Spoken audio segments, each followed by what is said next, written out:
Special event alert.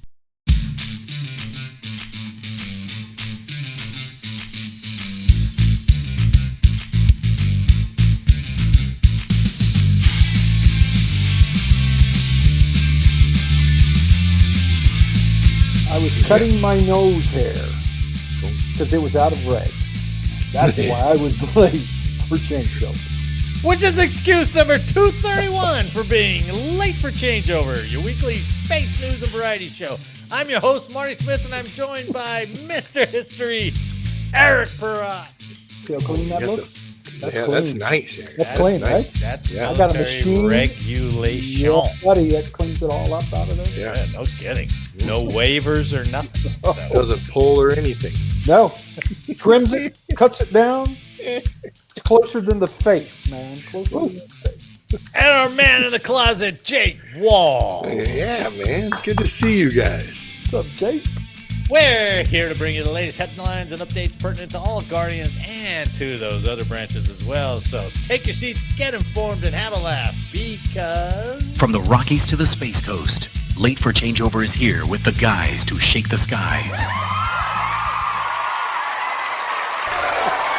I'm watching the counter.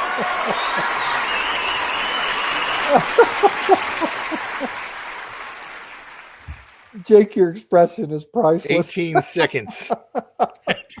18 seconds. Oh, that's awesome. 18 seconds of cheering. They love Yes, us. That crowd I love loves us. They They absolutely love it. They love it. Yeah. I don't know what's going on with my lighting. Look how blue my lighting is. Anyway, good to see you, fellas. Let's, most of when you watch this on Facebook and you look at the analytics, so like most of your viewers dropped off at 1 minute and 24 seconds. So let's just go to the news. After the applause. I know, right after the applause. They're like, that applause is too long. I'm out. I'm out of here. Right? That's amazing. Ladies and gentlemen, welcome to Tuesday night for your full minute and a half. Exactly. Changeover. That's right. And that's all we are. Thank you. Good night. This first story is coming from DARPA. DARPA. Yeah, DARPA. This is actually a couple weeks old, but I thought it was pretty cool. So, robotic servicing of geosynchronous satellites lifts off on July 21st, 2026. Now, granted, that's almost a month old. However, the mission that this thing is going on will take a year before it gets up into orbit. Yeah. A DARPA space logistics partnership launched the first privately owned operational in-space servicing mission in geosynchronous orbit, paving the way for a new commercial market that will enhance the resilience and sustainability of both commercial and U.S. government space assets. So this company called Space Logistics made a mission robotic vehicle, an MRV, carrying DARPA's robotic servicing of geosynchronous satellites, the RSGS. That's a whole lot of letters. But so DARPA developed this whole robotic arms and mechanism and this stuff to go service satellites. And then they put it on this mission robotic vehicle. So by Space Logistics, a commercial company. Now, is that thing going to have an AI potential to it? I mean, I don't know. That it's going to learn as it approaches satellites and whatnot? Yeah, maybe. And by the way, I wanted to say something. The Defense Advanced Research Projects Agency is DARPA. Just so people know what DARPA Oh, yeah. is. Well, thank you very much. Right. That was helpful. I Yeah. appreciate that. But You said it like you were mad at somebody. Oh, no. Oh, yeah. Let me tell you what DARPA stands for. I would assume there's going to be an AI element that makes these things work, or will it be controlled from some guy sitting in a chair? Probably. Yeah, probably. I don't see why. I mean, as we did last week, I mean, it's all going to AI. It's all going to autonomous, probably, right?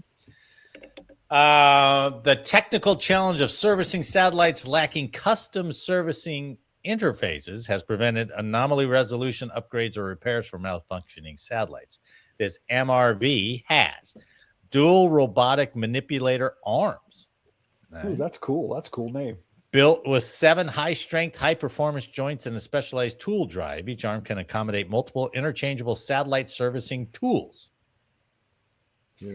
It's like pliers. Yep. Yeah, Screwdriver. it just rotates. Pliers.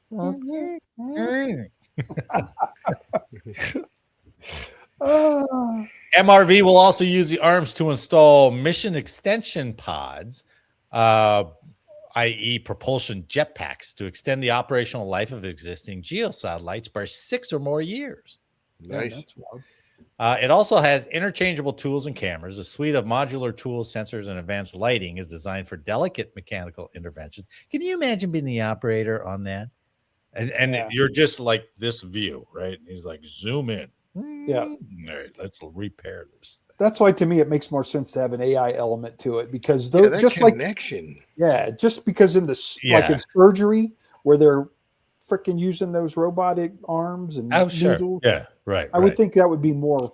But here you're going to have milliseconds of delay, so it's going to be. Well, that's a good point. I don't know. That's a good point. And it's a geo, so yeah, it's a geo. There'll be direct link to ground station.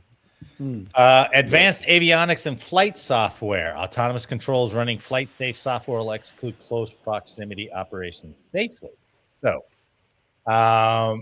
let's see. Let's get down to the real interesting things. Space Logistics integrated the robotic suite onto the MRV. So DARPA and Space Logistics are working together. Eventually, DARPA is going to give it to the Space Force. Going to have 18-year-olds do it. Yeah. Well, it's just because we call them warriors. Well, now they're going to be mechanics. Mechanical warriors. All right. So there's MRV. Wait a second. Let's see. The MRV uses electric propulsion to efficiently raise its orbit over the next year. So it'll take a year to get to GEO, where it will begin its operational mission. So what is electric propulsion, you're asking, Eric? I know. Electrical propulsion. Satellite electric propulsion uses electrical power from solar arrays or nuclear sources to ionize and accelerate inert propellants like xenon, krypton, or argon via electric and magnetic fields. It yields exceptional fuel efficiency and high exhaust velocities, though it produces very low absolute thrust. You lost me at Eric. What was all that? Say again after. I was like, what does that mean? Well, that's cool though. Yeah, it's going to take forever to boost itself up into GEO, right? It's going to keep doing like transfer movements, I guess. But it doesn't have that much thrust. So I guess once it's up there, it can just keep running on solar power. But I don't know. I don't know how it maneuvers about in the orbit. That's going to be interesting. Right? That'll be interesting. And the article didn't talk about that. DARPA intends to transfer the RSGS program to U.S. Space Force to coordinate MRV commercial servicing with its servicing, mobility, and logistics portfolio throughout the MRV's expected 10-plus year operational life. Wow. So you want to see this sucker? So will this will be a military thing, and will they be servicing all the other non-military satellites? Well, here's the thing, Eric. It's going to service initially, and then you know what it's going to do? It's going to go, those arms make a pretty good offensive weapon. That's exactly what I was going to bring up, right? If Russia was worried, pull you out of the orbit. Yeah. If Russia and China were worried about our space shuttle, can you imagine this? Right. Weaponizing this thing, and we're just like, hey, this is just for like oil changes. This is servicing. This is not. That's it. What do you have a problem with this for? Yeah. In fact, you want us to demonstrate on yours? Because we can fly right up next to it. Exactly. And then think about all the different tools on there. So you could manipulate things. You could take things off. You could download potential malware or anything I like need that. a cross-tip screwdriver or an explosive device. Which one? On a Do I pole look at Yeah. this? by Fukuryu divers. Yeah. Got to float in space. Yeah. That Once was, you get up to Geo, Marty, all you got to do is Yeah. slow down a little bit, and then right. and then you'll just actually. I mean, you're gonna have speed to. up and You have move to, slots. unless you just retrograde to every satellite in there, right? You Yep. just kind of slow down, catch. But then you Or got to. speed You still up, got to yeah. catch back up to it, right? You got to match speed, and I don't know how many thrusters it has on that thing. Yeah. So I mean, potentially it could be just 2 thrusts to get out of the Geo belt and then wait to move. and then back reinsert. down. Yeah. That's a good point. Yeah. That's a good point. I mean, it obviously has more stuff on it than they're letting on, right? But this is all for service and safety, Eric. That's all. And the fact that DARPA's developing it. Hello. You're right. What's the D stand for, Eric? Defense. Oh, yeah. It's not diplomatic. That's sure it's not diplomatic. No, I think you're right. So there it starts under that auspice. You know, it's like we're just helping you out. That's all it is. We're being friendly. Unless you piss us off, and then maybe we don't help you out. So, okay. So that I thought it was kind of cool. You know, it's going to be a year. Cool. You know, we'll re-engage it next year, maybe. Go, hey, how's it doing? It seems like every time we come together, there is something new being developed. Yes, it's advancing the technology every freaking Tuesday night. Every single week, yeah. Right. Something new steps out. Yeah, I wish we had more insight into it because that would be a fun podcast to do. Yeah. Right. The advancements are crazy. All right. Speaking of those advancements, I sent you guys that link of those Ukrainian guys getting medevac via that medevac. The one that we covered, right? Exactly. I was like, oh, they're prototyping this thing. Yeah, and then it broke down, and then the commander comes rolling out in a Toyota pickup. Yeah, it shoved him in there, man. Threw him in the back of the truck. Shut up, get in the truck. And I was like, dude, pull yourself up to the front of the truck. And he was just like, I can't, man. Yeah.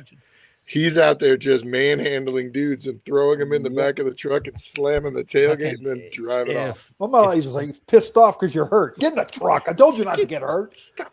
Just another advertisement for Toyota, man. They Every already have time. all the terrorist cars in Afghanistan. Oh. Here we go. They're everywhere. What a reliable truck. Yeah. I'm pretty sure my Chevy would break down before that. Oh, your Chevy would break down on the way there. Yeah, it probably would. It probably would. All the computer shit would be like. Toyota still makes a bare bones version for multiple different areas. That's so like smart. Crank windows and freaking key and everything. That's a good one. When was the last time you drove a car with a crank window? I had a 90 Toyota pickup for a while, and that one had a crank window. 90. Wow. Yeah, it was a 92, and it was a Toyota pickup. Yeah, okay. Yeah. I can't remember the last time I saw a crank window. Yeah, I can't remember the last time I drove a crank window. Yeah. I had a Datsun right out of high school. And that had fucking crank. Yeah, that had the side, the little triangle side windows, right? Yeah. Yeah. So, well, let's talk about something a little more advanced. What a design flaw that was. All right. Before this next story, I want you guys to role play. All right. You don't have to do anything. I just want you to role play in your mind. So imagine you're traveling for weeks through Mexico. Right? You got your little rucksack and you're tired and you're sweaty. Cartel is on your ass. You got the U.S. border in sight. Finally, right? You crawl up this hill, right? You're just almost over the border, right? You look up and you see this motherfucker. Ooh. What do you do? Holy shit. Look at that thing, would you? Yeah, look at that. Got some nice hips. Thing, right? So that thing makes RoboCop look like he's cheesy. Oh, yeah. That is a new robot by a company called Foundation. All right. Man. This story is from foxnews.com. Humanoid robots could patrol the southern border. The CEO pitches to basically the Defense Department. He's saying, look, we've got this robot called a Phantom. It's called the Phantom. Oh, that's freaking Right? awesome. And if you go search it on YouTube, you see all these videos of this thing doing different. Now you got to page through because the company puts out some AI videos, like it's marching with troops, and I'm like, that's AI shit, man. But there's a cool video of them like trying to push it over, and it's pretty damn steady. It's pretty robust. So why are we doing humanoid robots? Well, the founder of the CEO of Foundation, Sanaket Pathak, Pathak. I can't say his last name. He's one of three founders of this, three founders of this company called Foundation. He is in talks with several national security agencies about his company's humanoid robot, the Phantom, which you just saw, right? Pathak envisions Phantom conducting reconnaissance and surveillance in terrain that can be difficult for humans, vehicle, aerial drones, or fixed cameras to navigate. He told Fox, if drones and watchtowers were able to solve everything, why do we still have humans at the border? He said existing automated solutions struggle with tasks ranging from logistics to navigating complex terrain, adding that he thinks humanoids will fill that gap quite well. Now, he's trying to get contracts. He doesn't have them all yet, but he's getting this thing ready. Pathak said Phantom can distinguish humans from other obstacles, autonomously traverse uneven terrain, and map its environment. The company's goal is for robots to conduct these reconnaissance functions autonomously before flagging potential border crossings for human officers. And then he kills one of them. No, they're just report and detect. That's all they're doing. They're just, I see it, and they're like, hey, I got somebody in sector. No, see, he's walking the perimeter with one of the remote dogs. Well, the dogs can't handle it. They can't handle that terrain. Shoot. Right?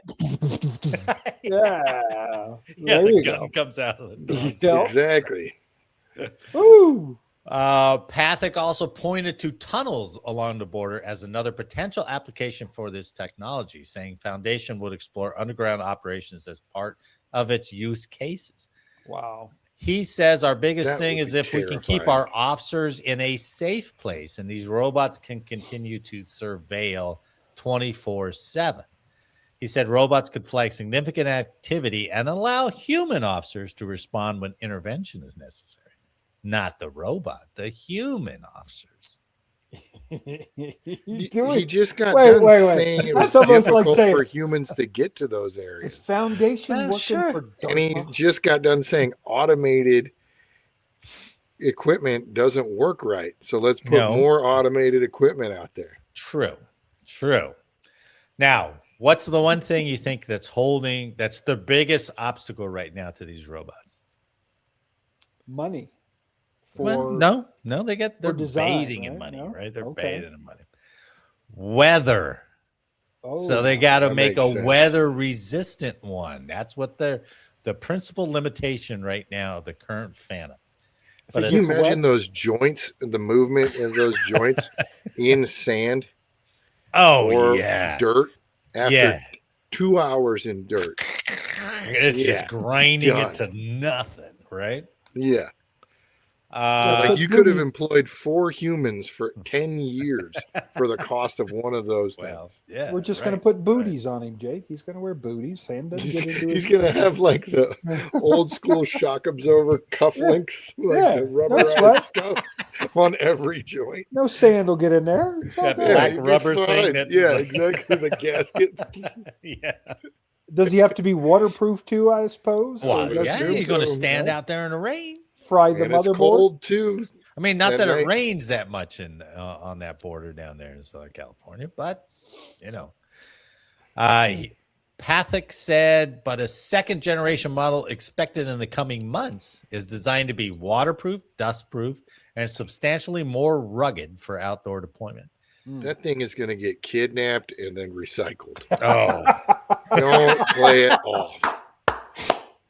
Right? These That guys thing, are the going to first building. time- Back in the truck. We're gonna take him out of here, Dude, man. the first time it drops in the Right. tunnel, all you see is a taser and a bag.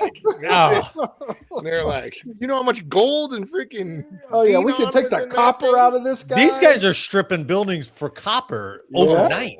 What do you think they're going to do Yeah. to this thing, right? So, Yeah, it's Oh, gone. it's got to be able to defend itself. all right. While Foundation's immediate vision centers on surveillance and reconnaissance, Eric, Oh, Pathak said the company would be willing to arm robots for border Here it operations goes. if requested by the federal government. there you go. He stressed, however, that the machines are not envisioned making enforcement decisions independently in the near future. Nah, So, they're just there to kill him. you know, Kill that freaking thing. I could put some really cool guns on it if the government wants me to.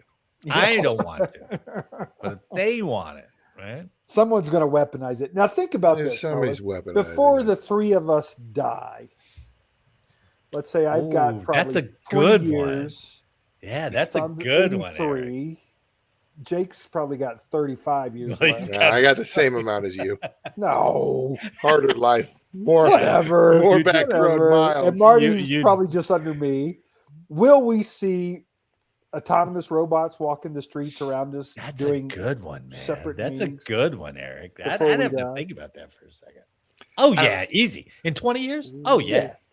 There's got to be, right? But then I don't- again, I you hope know, not, the- because with the pushback from all the flock camera stuff, Oh, that's a good point. there's a lot of damage going on with that. So I thought like the populace would just kind of roll over, but it's not going over as easily as possible. No. One As of I the one anticipate. of my stepson's buddies installs them down in Marty's Way in Florida, Yeah. and he has Nice. actually been Really? threatened on Yeah. the street while he's maintaining them and putting them in. He's been threatened. Life. They're I'm not popular. Yeah. wow. Well, Crazy. as soon as I mean, just like the satellite servicing module, right? I mean, the potential you got to set it up, right? When Ford first built that Model A, Model he didn't T. know that we are going to put treads and a fucking 120 millimeter gun on there to shoot at the enemy, right? He was just like, "Look at this! Look how cool this is!" Yeah. Like, I can turn Yeah. I can turn that into some shit, right? Yeah. There are some other videos about this Phantom talking about how much it can carry, how much, and the components. It was talking about the components and how durable and tough the components are, just the coverings. You know, it didn't exactly say it's like flak proof or something to that effect, Right. but it's like this can take some, this can repel some damage from the internal components. And you're like, I'm making fucking Iron I Man. think there was a out here, movie, sort of Sector 9, I think it was called, where the robots are white and they have a big red visor. Oh, Sector Something. 9. yeah, that sounds real familiar. Right? Was sorta that that- reminds me of Yeah, that. That was it's like that always- British film, I think, right? I think you're maybe. right. Yeah. This reminds me of that little operations. You know, Well, I like how the sci-fi movies are coming, realistic. potentially coming true. Oh, yeah. You know? Hey, it's just like the Wright brothers. Yeah. I mean, they didn't have Fat Man and Little Boy in their mind when they were like, hey, we need to try to fly around for a minute and a half. But somebody else did, Yeah. Yeah. right? Yeah. Yeah. You know? Every So- step we took, someone took another. Yeah, they're like, hey, I've got a different use for that thing. Mm. You know? So anyway, we're gonna get there, but 20 years, that's an interesting thing to ponder. Eric. What I it like will that. look like. I Man. like that. Yeah. I like that. Will we be there or not? Mm. Okay. So if we had gone back in, right, if we were back in the military and you were at Fort Hood, for example, right? Mm. Well, now you can go to the dining facility and get something to drink. Oh yeah. Yeah, Right? man. Yeah. From Task and Purpose. Soldiers can now buy beer and hard seltzer at Fort Hood's dining hall. Wow. Mm. That's definitely a change there, huh? Yes. So Soldiers at Fort Hood, Texas can now buy beer and hard seltzers from the base's new dining hall, Army officials said. 42 Bistro. So they've gone to this whole college-type dining facility stuff, and they're all bistros. I think Fort Carson has one. It's this idea of trying to produce better food to get more people eating at the DFAC. Yeah. Right? And then we're going to turn right around, give you a GLP-1 drug, because we allowed you to drink at the dining facility. Yeah. What a freaking faux pas question. I mean, if they would just make better food at the dining facility. Well, sure. They'd be fine. Just bring back the club. Just bring back the E Club. They're just trying to make what they had before and they shut down. Yeah. Yeah, we're going right back to in a different way, probably a much more awkward, inconvenient way, but 42 Bistro at Fort Hood is the first of the Army's new dining halls to offer alcohol for sale. The Bistro opened in February and is what the service is calling a campus-style dining venue. So the Bistro is where they're serving the meals. Okay, they're calling them bistros now, not DFACs, but but they just started serving alcohol. It's modeled off of college cafeterias and run by a private contractor. Our soldiers are adults, so we're treating them accordingly, said Lieutenant Colonel Joseph Payton. No, we're not. That's the biggest regret any commander ever said. Oh, my God. I can't believe he said it. Right? No. I know. Yeah. A spokesman for 3 Corps at Fort Hood. This provides another dining option for eligible patrons while maintaining the standards of responsible alcohol consumption expected across the installation. We're going to have the guys crawling out on the ledges, sleeping. I don't know. Yeah, is there? No, they'll cut them off. It's going to have to be. Bought 3. You're done. Yeah, it has to be. You're going to have a punch card. Yeah, right? That's a good point. Beer, wine, hard seltzers, and ciders will be available to purchase for those of legal drinking age from 5 to 7 p.m. Monday to Friday and noon to 7 p.m. over the weekend. Huh. Put your gun down, young soldier. I mean, who wants to go have a drink and then get in their car and go somewhere else? Yeah, exactly. Somebody like Eric is just like, just wait. We're going to have to come out. Easy pickings, man. God, we got a busy day. Made my life so much fun. Here we go. All of the Army's new campus-style dining halls will be able to serve alcohol at the discretion of senior commanders, according to Army Material Command officials. At Fort Hood, the decision was made by Lieutenant General Kevin Admiral, who we just got. Kevin Admiral. So he's like, yeah, you guys can serve alcohol. I am off. I'm out of here. I'm going to Europe. He's commanding general of 3rd Armored Corps and the future head of Army Europe and Africa. The Army initially announced plans to bring private contractors to run new cafeterias modeled off of colleges and universities back in January 2025. Army officials told Task and Purpose that one of the reasons they're allowing alcohol sales is to give contractors a way to make revenue. That's a reason? Yeah, that doesn't make sense to me at all. That's all the potential issues with that. How many times have we gone to contractor housing, contractor electric, contractor things? Security forces. Well, it's not gone well. I mean, maybe they don't cover the good times. Maybe maybe the everything's story great. Where base housing is like, we fucking love privatized housing. It's great. Maybe they don't cover those, but we've had a lot of other ones that are terrible. Yeah. And you know how we hear about them? We hear about them through Reddit. We hear about them through Facebook. We hear about them through all, and they're like, hey, can you believe this shit? I was going to do that one story about where they took the picture of where was it? Picture of the bathroom. I can't remember where that was. And it was like yellow tile, and it was just like, look at this. And he posted it out there, and then all of a sudden that went all the way to congressmen and then back down to the Army. I was like, fix this shit. Right? So, which is good. The soldiers, airmen, sailors, they have some power now, and it's not through regular channels. Yeah. I agree with Jake. It's going to be a ration card or some kind. It's got to be.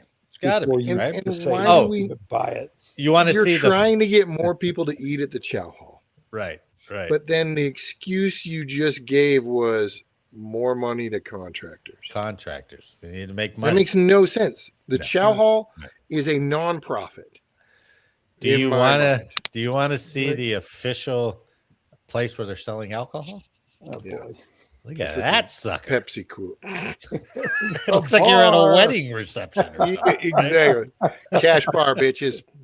It is that little menu to the left. That's all. Everything is $6. $6 a beer, $6 a hard seltzer. You know, Wow. fuck you go. I mean, back in the day at Class 6, when you could really get a good deal on alcohol. Yeah. Yeah. Yeah, but $6 a beer is like, oh, jeez.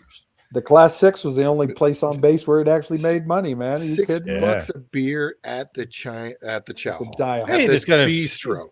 You know, I see Jim Like, go Carrey to and the Dumb and club. Dumber standing there putting out the vibe, drinking his fucking. Yeah. The whole thing's stupid, man. It really is. Well, I hope it just works, don't. But, yeah. I don't know. I mean, I get it. I do want to give them credit for trying something, right?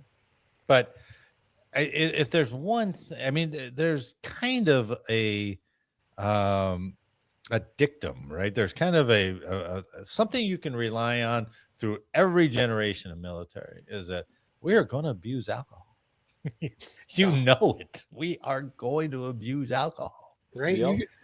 I don't know, Eric, did they have, I heard legends of beer vending machines in military, at like the military complexes. Right. In dormitories, Yeah. I remember there being a beer vending machine in the dormitories. Didn't last long.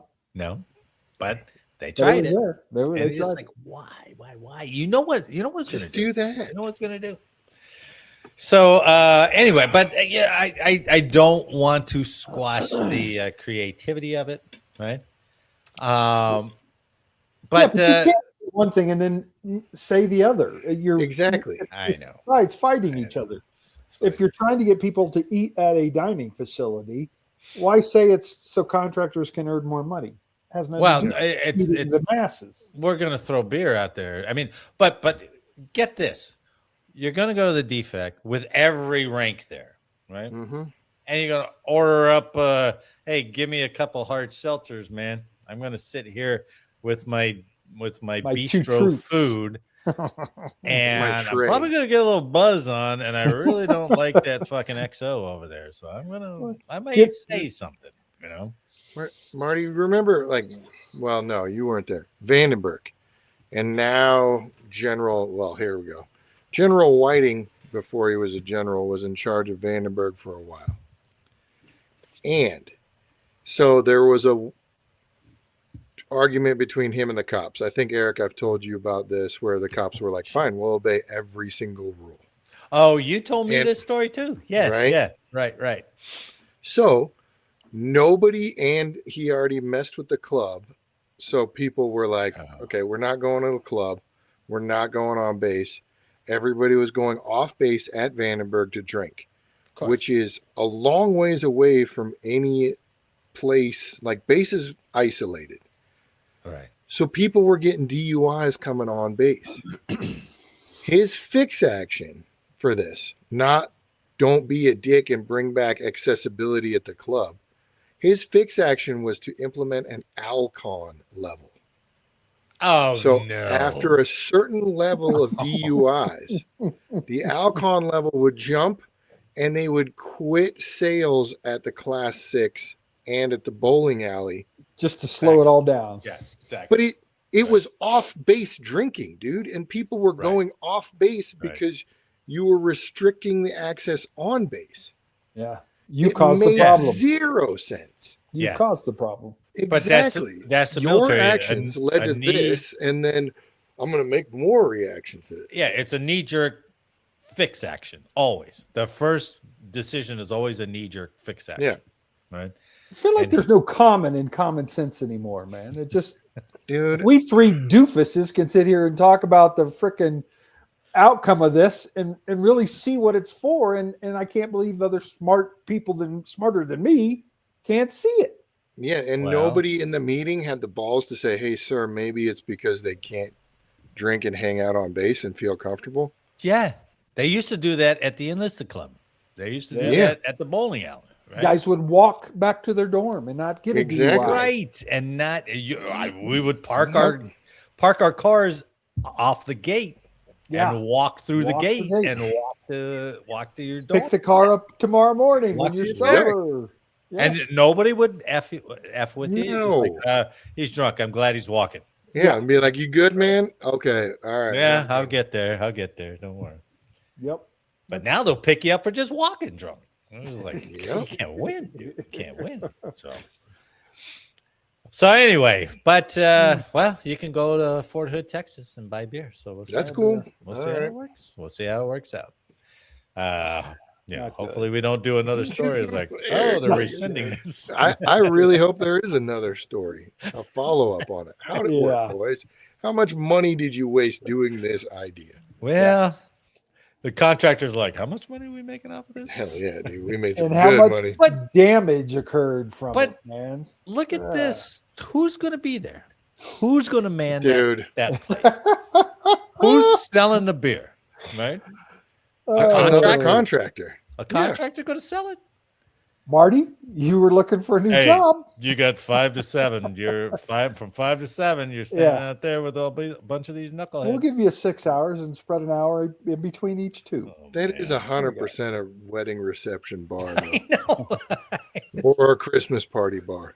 For sure. The The last place I want to go is to the DFAC where everybody can see if you're drinking. You know, Yeah. And it's just like, I don't want that. I don't Yeah. want that. Right. Especially if I do drink to obsess.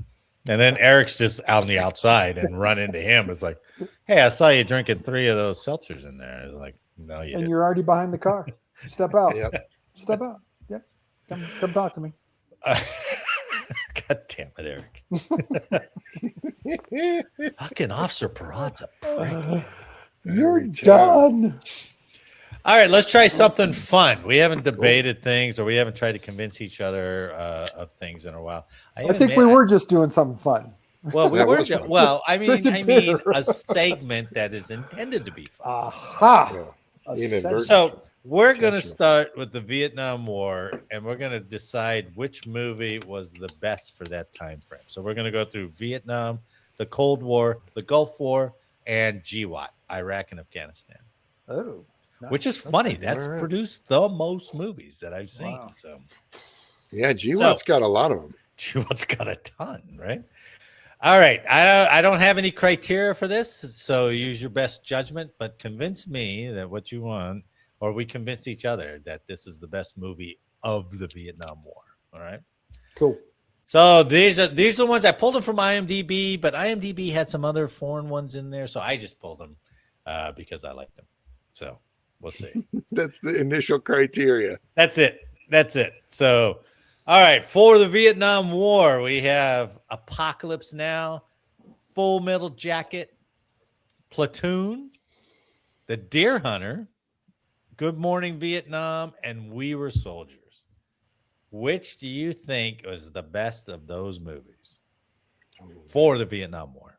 All right. These are the only 6 choices you're going to give me? No, there was a lot. There was Oh, a ton of yeah. choices. Yeah. There's So Hamburger I could- Hill. I could There's pick one of Fireplace. those, right? I know you, because I left off Firebase Gloria. No, you I didn't. know It you was- were going to say that. Yeah, that's my boy. And Right. where's John Wayne, my favorite Green Beret movie? Oh my Oh, my Which was goodness. voted one of the worst. Yeah, exactly. We're not talking about who voted. We're talking about me, right? I got to All right, convince all right. you. All No, right. we're What if you want to go off script? If you want to come another movie, this is what Chat GPT made for me. So if you have another movie, then I convince like me. Convince me that Green Beret is the best. Green Vietnam Beret War over movie. Full Metal Jacket. I'm not going to say that. There's no way. I'm not going to do that. I'm not going to do Or that. like you said, Jake, Air America. Go for Air America. Air You America. can go That's Air such America. a good one, dude. Right. All right. Well, Jake, pick yours and then I'll pick mine. Mine immediately, I'm narrowing it down to the three of Full Metal Jacket, Good Morning Vietnam, and We Were Soldiers. Apocalypse Now got too weird for me. I discussed having never seen Deer Hunter. Platoon was good, but not in that group to me. It's almost like an anti-war movie. Yeah, which I to a certain degree, right? Enjoy to a level, but yeah. And Full Metal Jacket is almost Full Metal Jacket is. It's craziness, right?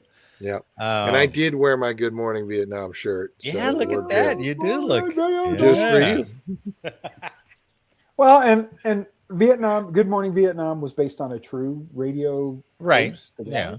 So that's pretty cool. To yeah. But I'm going to do the Siege at Firebase Glory. That's my you really favorite? Absolutely. You're going to say Siege. I need to watch that. Yeah, because when the guy that Early, what the hell was his name? Gunny. Arlie Ermey. Arlie Ermey. Yeah, when he freaking gives his speech about, this is Private Jones and this is Private Yes, that one. But I'm talking about if you're in my army, well, then I don't care who you believe, but you believe, whether it be God, Jesus, Allah, Mohammed, or Jesus H. Christ himself, you will believe.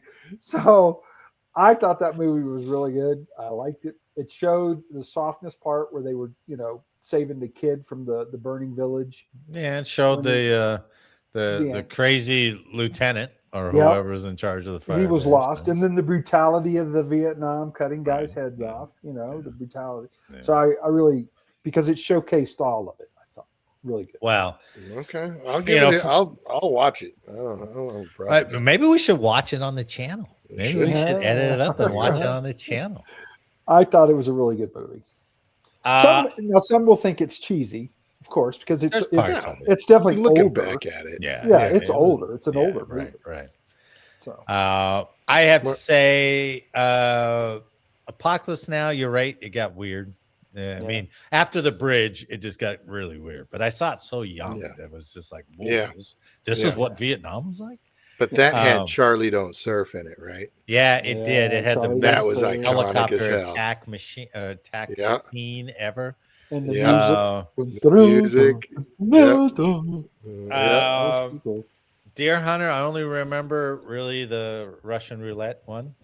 Good Morning Vietnam was entertaining, and it was actually quite thought-provoking when he was trying to get to know the Vietnamese girl, and her brother was part of the Viet Cong. Yeah, that was interesting.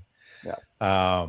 Platoon was cool because that was kind of the first movie I remember seeing where it was like, whoa, this is real combat. It's not glorified. The bullets sound like the bullets sound. The rifles sound like they do. And with that description, Hamburger Hill, I thought was the same way. Hamburger Hill, I just remember them constantly crawling up that damn hill. That's all I remember. I forgot Forrest Gump too. Well, that was on the list. It could go a long way, right? Yeah, but Eric's facial expression at just that. We're like,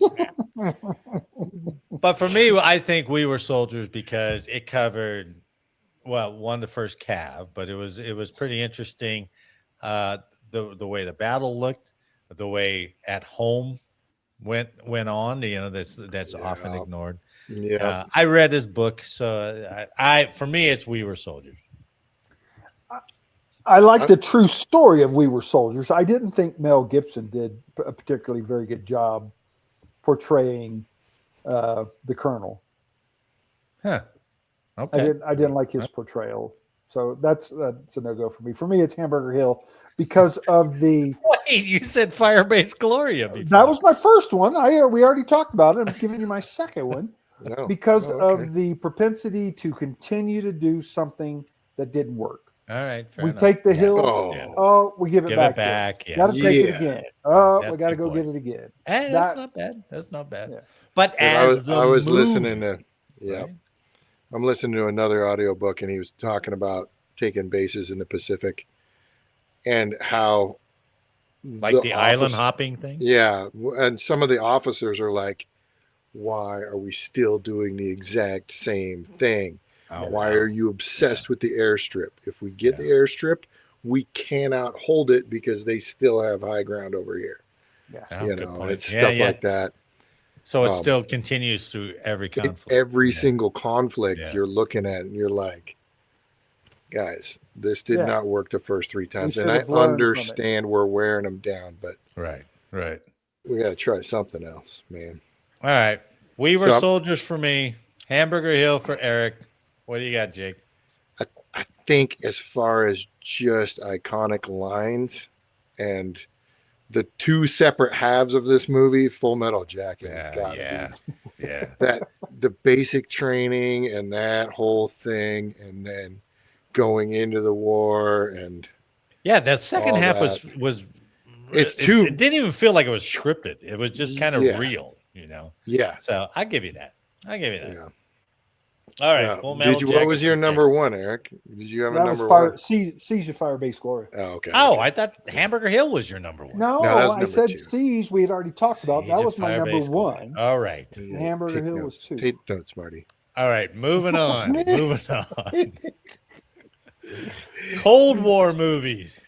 Oh, yeah.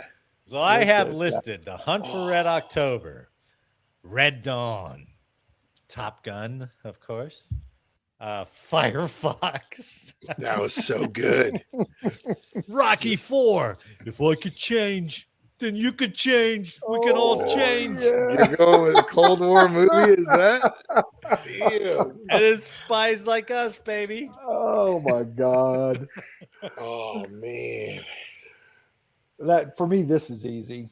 I think it's probably all the same, but I don't know. Well, I really, as a young person in the Air Force, Top Gun, freaking just brought out my Patriot side, man. Well, sure, and it was all Navy, but it didn't matter. It was cool as shit. I mean, Air Force had its counter. I should have put Iron Eagle in. No, you shouldn't have. Iron Eagle. But that was with the against the Middle East, so it wasn't necessarily Cold War. So Top Gun is one, and The Hunt for Red October I thought was spectacular the way they did that show. Hey, a fantastic movie. Yeah, I thought that was Tom Clancy. That's my number 2 for sure, if not my number 1. They could both be my number 1s. Not Rocky 4. Nope. Okay. I can't change. Ivan Drago, right? I must break you. Red Dawn was like. That was a whole different thing, though. I know. It was so unique. It was so crazy. Great. All right, so here's the question, Jake. Do you like the newer one or the older one with Charlie Sheen? You know what? Because I got cranky, and we look back and it's cheesy, right? But I got cranky with the new one because, like, who's the bad guy? Nobody's the bad guy. Right, it's like. Right. Because they dithered around on that movie, and they're like, "Well, we don't really want to. We don't want to offend anybody and call them the bad guy." Yeah. Not with Red Dawn. They were like, "These are Russians and Cubans." Yeah. I gotta go. Like Hunt for Red October was fantastic as far as a war movie. Yeah, that's true. Spies Like Us is so good to me. I fucking love Spies Like Us because we had this discussion before this. I know. And just there's so many great scenes in that movie. I must admit, I am a scene. Donna Dixon fan. Oh man! Oh, she's beautiful. Yeah. Do you think Spies Like Us in the eye patch? he had the thing in his mouth. He's like, yep. While they're watching the video, he's on the floor pulling other people's tests down and then writing down. And he's like, "Stand back! I am a medically trained professional." You have so good. Do you think Spies Like Us captured the essence of the Cold War? No. I mean, I think Hunt for Red October, as far as a war movie, I think is my number 1 for sure. Yeah, and especially Cold War movie. But Spies Like Us is such a fantastic movie. I know. It's so funny. It's so funny. But you're right there. Top Gun, Hunt for Red October. It's close. It's close, actually, for demonstrating the Cold War is between Hunt for Red October, which was all secretive and nothing was overt, right? But it was close. and then Red Dawn to see what that would look like if we were here. What an impact. Mm-hmm. But I think it's got to go. It's got to be Hunt for Red October, right? I have a quick question. I'm gonna veer off just a little bit, and Mark, don't get mad at me. There was a movie called Raid on Entebbe that's the Israelis. I know. I just said I'm veering off a little He bit. said, "Give me some grace, Marty." You're like, I wanted to talk about the Israel. first real special forces kind of operation that was successful. That's that true. created the whole. Oh, look, we need a special anti-terrorism group. Right. And I really thought that was a good movie for it. I just wanted to bring that up. That's okay. Fair enough. That's fair. Yeah, did you see that right now? Raid on Entebbe? True story, by the way. But I mean, I think we're selling Firefox short. The rest. Firefox.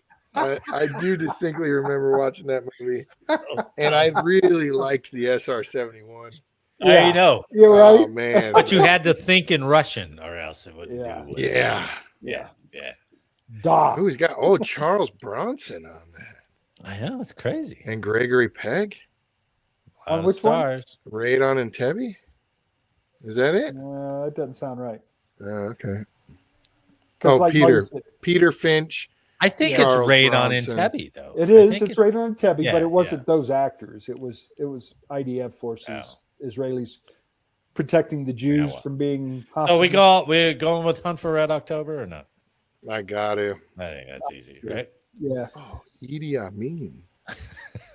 Sorry, I didn't mean to veer us off, but I just Let's go. Was really cool. Idi Amin, man, he had one of the best cards around. We're skipping over Urgent Fury because there's no movies about them. There's a movie about Grenada. Yeah. Operation Urgent Fury, baby. Heartbreak Ridge. Right? Yep. So we're going to the Gulf War. Not a lot on the Gulf War. I thought there was more, but there's not. So there are 3 I pulled. Or Jarhead, which I hated that movie. Yeah, because it showed the boredom involved in it's war. True. Yeah, that's 100% why you hated it. And at the time, I was like, just new in the military. I was like, oh, this motherfucker playing football in mop gear. Come on. Yeah. But you saw stuff like that happen all the time. And then as you get older, you're like, oh, yeah, that was actually pretty good. But he was so negative about the Corps and everything. So, yeah. 3 Kings, which is, I've always said 3 Kings is just a remake of Kelly's Heroes. That's all it was. Yeah. In a different era. Yeah. Right. Courage Under Fire was pretty good. I like Courage Under Fire. I did if too. You've ever seen it? I thought it was pretty good, especially the whole tank thing that he flashes back to. Yep, I enjoyed that. And that Meg Ryan was like, I liked the way the movie painted her with, depending on who they talked to, like she was either a badass or she was horribly inept, right? Cannon fodder. And it kind of came down. She was just kind of middle of the road, really. Yep. She did her job. So. Lou Diamond Phillips was great in that. A young Matt Damon, looking emaciated in that movie. I remember that. So for me, it's Courage Under Fire for a Gulf War movie. I want to bring one up that we didn't talk about. Okay, that is considered a Gulf War movie. No, Hurt Locker, man. That's not Gulf War. What war is it? That's Iraq. That's GWAT. That's GWAT. They had it listed. I know. That's IMDb had it listed as a Gulf War movie, but it was supposed to be in like 2005 or something like that. That's when it was supposed to take place. But the operations that they were doing were part in the Gulf War. Sure. But the setting for that movie was supposed to be either Iraq or Afghanistan. I don't know which one. So IMDb led you down the wrong path. I like Hurt Locker. So where'd the Gulf War happen? Well, you can do that on the next one if you'd like. All right. There's got to be more than 3 because there's not. I thought there were. There's a lot of documentaries, but there's not I'm going Jarhead, contrary to Marty's belief, because it's love a the pretty fact good that depiction. It's a pretty good depiction. It's a good depiction of Johnny fuck around in the military, right? You've got a bunch of kids that you pumped up to be trained killers, right? And then you just sit them out there and you're sitting there sucking in the oil, making smoke. Dumb decisions, and just sitting there and suffering. And I enjoy that real life depiction of it. Fair, that's fair. That's fair. For me, it's Courage Under Fire. Then I right. like the whole the tank scenes where he's the tank commander. Yeah, I like that too. Yeah. Right. I'd go. I like that too. All right. 2 Courage Under Fires, 1 for Jarhead for Jake. And he was shirtless. You know. Denzel never took his top off. That That's a bitch. good point. He was a drunk. He was And a neither drunk at did that Meg. point, man. Come on. Show your fucking beer belly, bitch. Lou Diamond Phillips took his shirt off, though. He was looking good. Yeah. There we go. Okay. All right. I call these GWAT movies, but they're basically Iran, Afghanistan. Ton of them. I just pulled the tops, right? Ooh. American Sniper, The Hurt Locker, Lone Survivor, The Covenant, Jake, The Outpost, 12 Strong. That was Hemsworth, I think, going in with the That horse was a good soldiers, one. right? Restrepo. That was like the first one I remember seeing early That's a good on. one too. Right. Restrepo. That one's fantastic. Yep. Zero Dark 30, which I hated. I didn't mind it, just too long. It drew it out too much. I it's my whole bias against Jessica Chastain because she plays that same character in everything she does, right? I'm right. You listen to me, damn it. Slamming the paper up against the window. It's like, come on. These are I thought the majority of these were really good movies. They Some are. just better than others. I thought. Yeah, I enjoyed these ones. American Sniper and Hurt Locker both kind of dealt with, like, you know, I mean, American Sniper was straight up about PTSD stuff, right? Yep. Yeah. Hurt Locker he was just kind of crazy to keep being there. Yeah. Yeah. Just keep coming Because back. he felt out of place when Almost he like he had a death He wish. felt, yeah, exactly. And it's Right. you liked that in the Vietnam era where it brought back that home life Yeah. and the difficulty of And he just kept back coming in back. there. Right. He just And kept those coming two back. movies are both the same way, you know. Yeah. Kind of the same way. Right. Yeah. Lone Survivor. Survivor. We discussed that one as just being a propaganda movie. Yeah, it which was kinda is, fantastic. right? And there are some podcasts now that they're saying maybe Some Lone of it didn't Survivor happen. wasn't the way it happened, right? Yeah. It was like more, like you said, more propaganda than anything else. Yeah. I liked 12 Strong because the old sergeant, the senior NCO, his back gave out after riding that horse for a while. So that was right. that little bit of realism was fantastic. Yep. And they kind of had to cart him to the next And they're location. like- Right. Yeah, and then the total lack of planning of wait, how many of us know how to ride horses? Yeah. They're like Yeah. 2. Yeah. And you're just Oh, putting us shit. out there, and we got to go interface with this We're just warlord. doing It's that. like, what? And the fact that it actually happened. I love the Yeah. fact Yeah. that Right. That one's fun. Right. 12 Strong, Restrepo though for me. Restrepo number Restrepo 1, was Covenant first, number yeah. 2. Yeah. I know Marty hates the Covenant because get to the point. But any call to the VA and try to get anything solved Fair. is like That DMV was right times on. 10. Yeah. And I'm like, if you can imagine somebody's life on the line and a person that means I a agree. lot to you that had saved you and you've grown to know and appreciate, I mean, and then having to even- fight through that bureaucracy Sure. is gotta be infuriating. Even And us trying to get care, and Dude. they're like, "I'll transfer you this number," and it's like, "Do." You're like, "These sons of bitches!" I got to call I got back. denied going on base with my valid retiree ID because it didn't work in DBIDs. I'm like, can you DBIDs. see it's a valid ID? And they're like, yes, but it doesn't work on our machine.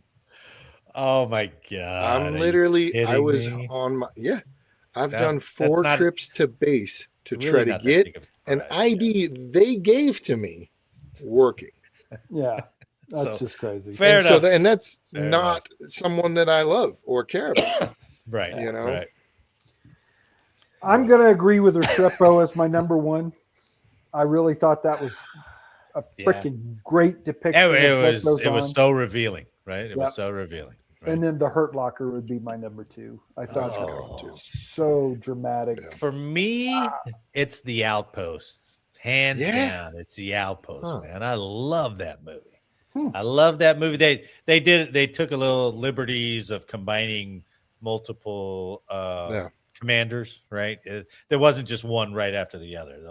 Those 3 different commanders kind of happened at different periods of time. But that outpost getting run over and the way they had the soldiers talk to each other. And we say that all the time, right?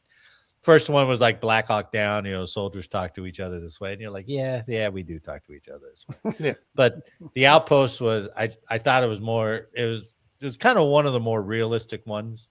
And then when guys just got shot, they just went down. You're just like, oh shit, that guy just got shot. Holy cow. Yeah. So, how do you face your buddy getting shot? but I mean, anytime you see a guy coming out and he's like, hey, get rid of these for me. And they're, those Gatorade bottles full of piss. Yeah. And you're like, okay, we've all done that. Yeah.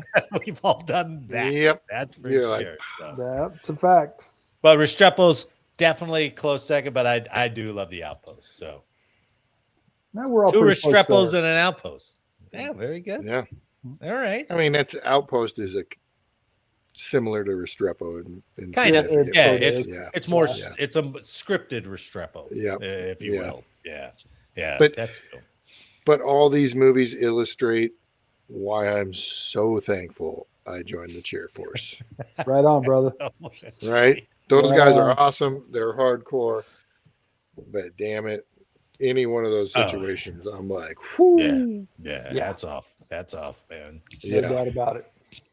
Well, that was fun. That Yeah. That was was a good one. great. Yeah, that was good. Well done, gentlemen. Good. Jake, exposition. check out Radon and Tabby regardless of what Marty thinks. Go see Wait, but no. I got to do Radon and I Teddy, and didn't say the movie was bad. he just hates Israelis. That's what I heard. Oh, I see. You're anti-Jewish. I got it now. Well, okay. He just Oh. soon see him die. And check out the American Boer War too, because Okay, now we're gonna go back a little further. Right, Woo! that is heavy. I love you, Eric. I 'Cause I What never was know the what you're other gonna one say. that you wanted me to check out, Eric? What was Siege of yours? Firebase Siege of Glory. Firebase Squad. We should watch that. We should watch that on the show. Very I'll see if cool. I can edit that up and we can get that going. That would be fun. Because his second in command is a badass. I liked it. Yeah, and it would be good because it's been 20 years since I've seen that movie. Yeah. So that'd be fun to go back and watch. It's good. Well done, gentlemen. Cool. Like I I like it. said, I'm good gonna write those down, exposition. That Good was stuff. perfectly done. So let's wrap it up. Oh, look, Oh, we went an hour. Wrap it up. We went an Wrap hour it with pertinent talk, not just time filling talk. So listen to that, Pertinent talk. 138 subscribers. On behalf of all of us here, I'd like to thank you for listening today and watching today. Please like, share, and subscribe, and let us know how we did in the comments. And make sure that next week that you are not for changeover. That's only 5 seconds. that much more appropriate. Yeah. All right, There I'll we see go. if I'm not going to cut it down. Yeah. I'll see if I can stretch it out to 24 seconds. Yeah, good. Keep it going. Keep it going. I'll just have to fade it out. Woo! Gentlemen, thanks. Thanks for the episode. Thanks for Yeah, being man. here. Good to see you. And to everyone listening and watching, thanks for watching and listening. We'll see you next week. Woo! And always Later. remember, no bluff, no love. No glove, no love.